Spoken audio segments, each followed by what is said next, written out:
ఒక cinema 100 days ఆడిందండి అది. బహుశా న్యాయం కావాలనుకుంటా సినిమా 100 డేస్ ఆడింది. తాజ్ కారమండల్లో ఫంక్షన్ 100 డేస్ పై సిల్వర్ జూబుల్ ఆడింది ఆ సినిమా.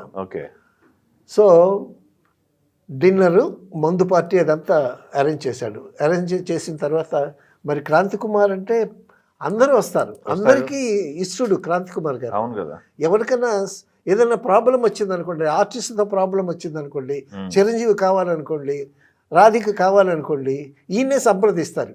అదే కదా. సో ఆ విధంగా ఇండస్ట్రీలో ఉన్న మహామహులు అందరూ వస్తారు. రైట్, పెద్ద పెద్ద వాళ్ళు అందరూ వస్తారు.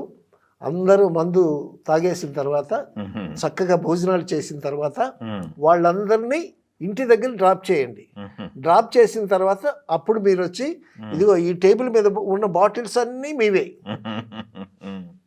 ఈ బాటిల్స్ అన్నీ మీవే, అందరినీ డ్రాప్ చేసి వచ్చిన తర్వాత అప్పుడు మీరు మందు కొట్టండి అని చెప్పాడండి. బాయ్స్ అందరూ వరుసగా నిల్చున్నారు, ఇలాగ చేతులు కట్టుకొని నిల్చున్నారు. అందులో చీఫ్ బాయ్ ఒకడున్నాడు, వాడు మధ్యన ఉన్నాడు.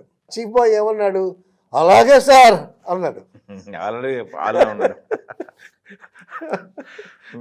అనేసరికి ఇంత కోపంలో ఉన్న ఆయన నవ్వి, తాగితే తాగు కానీ ఇక మీద తాగబాకు, మనకి చెడ్డ పేరు రాకూడదు, పెద్ద పెద్ద వాళ్ళు వస్తారు, అందరిని డ్రాప్ చేసిన తర్వాత మీరు ఎంజాయ్ చేయండి, మిగిలిన ఏదైనా ఉంటే మీరు తీసుకెళ్ళిపోండి అని చెప్పాడు.